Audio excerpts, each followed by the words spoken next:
Bismillahirrahmanirrahim. Assalamualaikum warahmatullahi wabarakatuh. Alhamdulillahil aziz al-mu'tazi bihulu'il aziz wa kullu azizin maizatillahi fahuwa aziz. Ta'azzazta bika ya aziz, innallaha laqawiyyun aziz wa innal qur'ana lakitabun aziz fayansurukallahu nasran azizan. Pertama dan yang paling utama, segala puja dan puji, sembah sujud, taat setia, tunduk dan takluk kita persembahkan hanya bagi Allah Subhanahu wa taala. Penguasa tunggal, pengatur jagat raya semesta. Dialah Allah Subhanahu wa taala yang telah mempergilirkan datangnya siang dan malam secara rapih dan harmonis. Dia mengatur laju mentari dan rembulan secara tertib dan sistematis. Semua beredar pada porosnya, berputar pada falak yang telah ditentukan. Itulah sebagian kecil dari tanda-tanda kekuasaannya.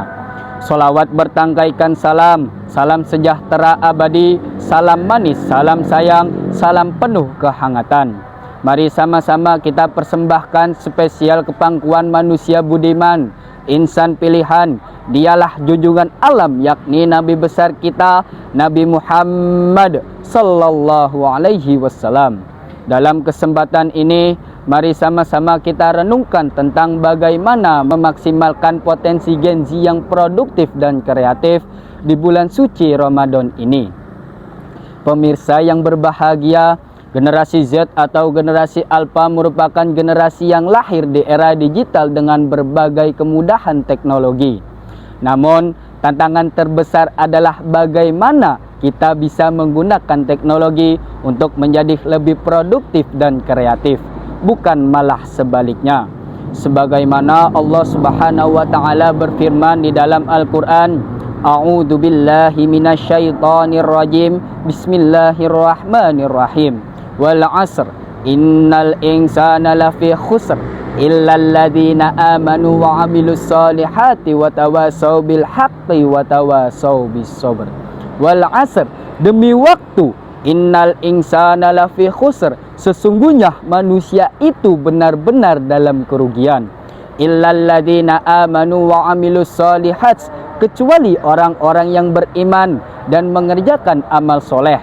Wa tawassaw bil haqqi wa tawassaw bil sabr, serta saling menasihati untuk kebenaran dan saling menasihati untuk kesabaran. Quran Surat Al-Asr ayat 1 sampai dengan 3. Ayat ini menegaskan bahwa waktu adalah aset yang sangat berharga, dan orang yang tidak menggunakannya dengan baik maka akan merugi nantinya. Betapa mulianya waktu yang dipergunakan untuk kebaikan, betapa berharganya waktu yang didonasikan demi perjuangan, dan betapa indahnya waktu yang diisi dengan segala kebaikan-kebaikan. Imam Syafi'i mengatakan, ad-dunya sa'ah faj'alha ta'ah. Dunia hanyalah sesaat, maka gunakanlah untuk ketaatan.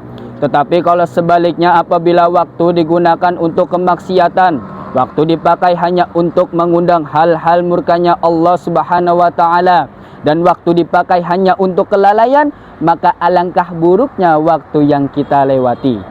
Sebagian ulama besar berkata yang artinya, barang siapa yang menyia-nyiakan waktu di dalam hidupnya, maka akan menjadikan kerugian baginya ketika berada di dalam kuburan.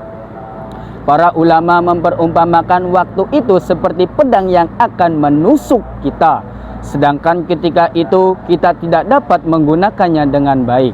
Mereka mengatakan, al-waktu kasaif illam taqtahu qata'aka. Waktu itu seperti pedang, jika engkau tidak dapat memotongnya, maka kau akan dipotong olehnya.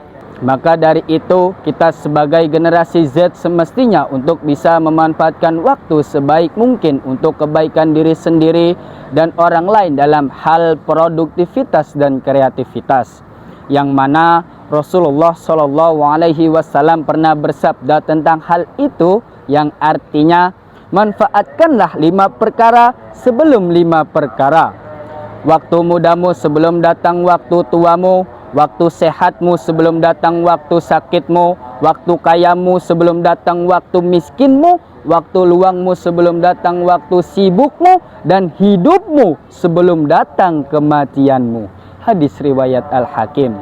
Hadis ini mengingatkan kita untuk tidak menyia-nyiakan waktu, terutama di usia muda, karena di usia muda penuh dengan semangat dan energi dan kesempatan. Maka dari itu, untuk menjadi Gen Z yang produktif dan kreatif, ada beberapa hal atau cara. Yang pertama, dengan menggunakan teknologi yang bijak. Manfaatkan media sosial, internet, dan perangkat digital untuk belajar, berkarya, dan berkontribusi positif. Yang kedua, tingkatkan skill dan kreativitas. Ikuti kursus online, pelajari keterampilan baru, dan ciptakan karya yang bermanfaat. Yang ketiga, atur waktu dengan baik. Buat jadwal yang seimbang antara belajar, bekerja, beribadah, dan juga beristirahat. Yang keempat, bergaul dengan orang yang positif. Pilih lingkungan yang mendukung pertumbuhan dan perkembangan diri kita.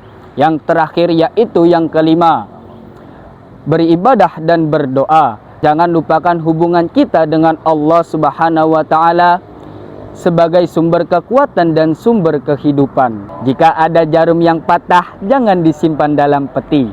Jika ada kata-kata yang salah, jangan disimpan dalam hati. Bila taufik wal hidayah. Wassalamualaikum warahmatullahi wabarakatuh.